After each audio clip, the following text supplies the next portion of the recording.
क्या सचमुच में अच्छे दिन आने वाले हैं? अगर एग्जिट पोल पर यकीन करें तो नरेंद्र मोदी की सरकार आ सकती है और इसी को लेकर सेंसेक्स हर दिन नए रिकॉर्ड बना रहा है। लेकिन क्या सचमुच में ऐसा होने वाला है?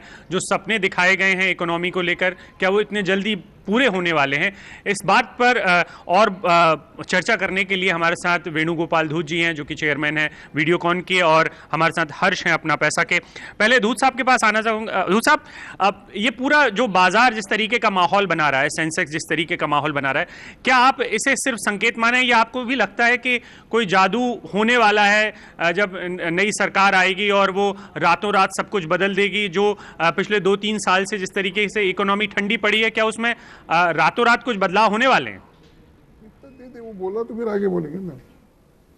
अब तो जी दूध साहब, मैं ये आपसे ये जानना चाह रहा था कि जिस तरीके का माहौल बन रहा है खास करके शेयर बाजार में, उससे ये संकेत जा रहा है कि बहुत कुछ जादुई तरीके से बदलने वाला है जब नई सरकार आएगी। क्या आपको लगता है कि जो मध्यम वर्ग का आदमी है उसके लिए बहुत कुछ बदल जाएगा अगले कुछ महीनों में या कुछ सालों में?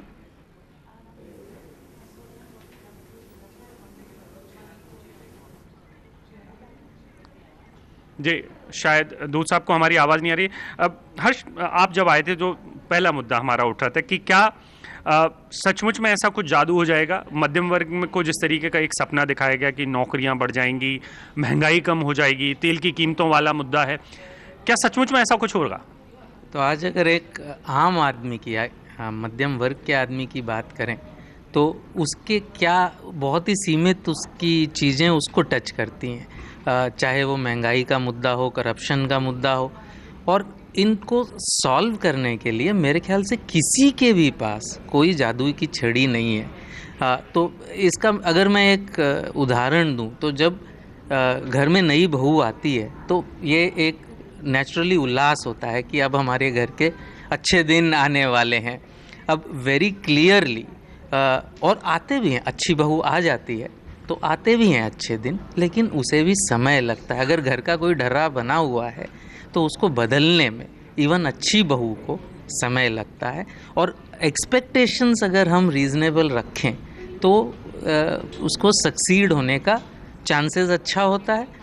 सबसे अच्छी बात इस सरकार की एज कंपेयर टू अ बहू ये है कि सरकार हम 5 साल में बदल सकते हैं, बहू हम एटलीस्ट भारत में तो 5 साल में नहीं बदलते। जी जी, हमारे साथ दूध साहब जुड़े। दूध साहब, आपको पहले आवाज आने में तो कुछ तकलीफ हो रही थी। मैं आपसे ये समझना चाह रहा था कि जिस तरीके का शेयर बाजार में माहौल बन रहा है, क्या जो उद्योग हैं, उद्योग धंधों से जो मध्यम वर्ग सीधे तौर पर जुड़ा हुआ है नौकरियों के सिलसिले में, क्या आपको लगता है कि अच्छे दिन सचमुच में आने वाले हैं? और क्या आपको लगता है कि वो जल्द आएंगे या बहुत लंबा वक्त का इंतजार हमें करना चाहिए, क्योंकि हमें रीजनेबल होना चाहिए? ऐसा लग रहा है कि एक स्टेबल सरकार आएगी और बहुत ही स्टेबल पॉलिसी आएगी, जिसे हम रिफॉर्म कहते हैं। वो रिफॉर्म बीच में बंद हो गए, वो सब रिफॉर्म किए जाएंगे जिससे फॉरेनर यहाँ पे अट्रैक्ट हो गए और बहुत बड़ी इन्वेस्टमेंट होगी, इंफ्रास्ट्रक्चर में इन्वेस्टमेंट होगी, और उसके कारण महंगाई कम होने के बाद सब जगह एक प्रकार का जो सन्नाटा छाया हुआ बिजनेस में वो सब खत्म हो जाएगा और जोरदार काम होगा। और वो काम होने से आगे जाके देश की उन्नति होगी। जीडीपी ग्रोथ जो अभी अटकी हुई है वो फिर से 8% पे जाएगी, फिस्कल डिफिसिट कम हो जाएगा, करंट अकाउंट डिफिसिट भी कम हो जाएगा, इंडियन रुपी की वैल्यू डॉलर के तुलना में बढ़ जाएगी। ये सब बातें रोज हम सुन रहे हैं, आ रही है, और ऐसा ही होगा जबकि एक स्टेबल गवर्नमेंट सेंटर में आके कुछ जोरदार डिसीजन लेना शुरू करेगी। और वो डिसीजन का फायदा कहते हैं कि वो ऐसा होगा कि गरीबों का उसका फायदा होगा। दो पीपल तो living at bottom of pyramid, उनके हाथ में पैसे जाएंगे और वो पैसे सर्कुलेट होके सरकार को भी टैक्स मिलेगा और एक प्रकार से इकोनॉमी का मोमेंटम बढ़ जाएगा। और इसलिए सब अच्छे दिन आएंगे, ऐसे लोगों को लग रहा है।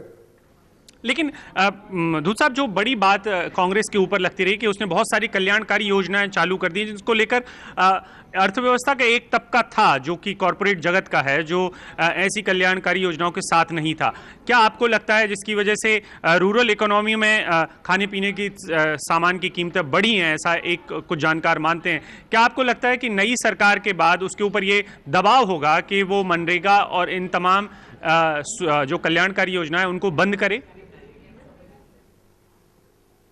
नहीं, एक बार कल्याणकारी मार्ग से शुरू हो गया है तो वो कोई बंद नहीं कर सकता। भगवत गीता में भी एग्जाम्पल है कि कल्याणकारी मार्ग जब शुरू होता है तो वो आगे कल्याण ही कल्याण होते जाता है, तो उसको कोई अब छोड़ नहीं सकेगा और इससे ज्यादा कल्याणकारी स्कीमें दी जाएगी। आज की स्कीम से भी अच्छी दी जाएंगी जो लोगों को डायरेक्ट मिलेगी, इसमें कुछ भी प्रकार का कोई बीच में कोई नहीं रहेगा, तो वो बहुत ज्यादा अच्छा होगा। और जो भी खर्चा सरकार कर रही है रूरल एरिया पे वो सब लोगों के हाथ में जाएगा, ऐसी व्यवस्था की जाएगी। ऐसा बजट में भी लॉ ला के करेंगे तो ये सब अच्छा हो जाएगा और लोगों के हाथ में पैसा, एक बार रूरल इकोनॉमी में पैसा आ गया तो वो देश आगे चला जाता है। रूरल एरिया धीरे धीरे बढ़ते बढ़ते सेमी अर्बन में कन्वर्ट हो जाती है और अर्बन एरिया बड़ी होके देश का जो जीडीपी ग्रोथ है वो बढ़ने से इसका फायदा सभी को हो सकता है।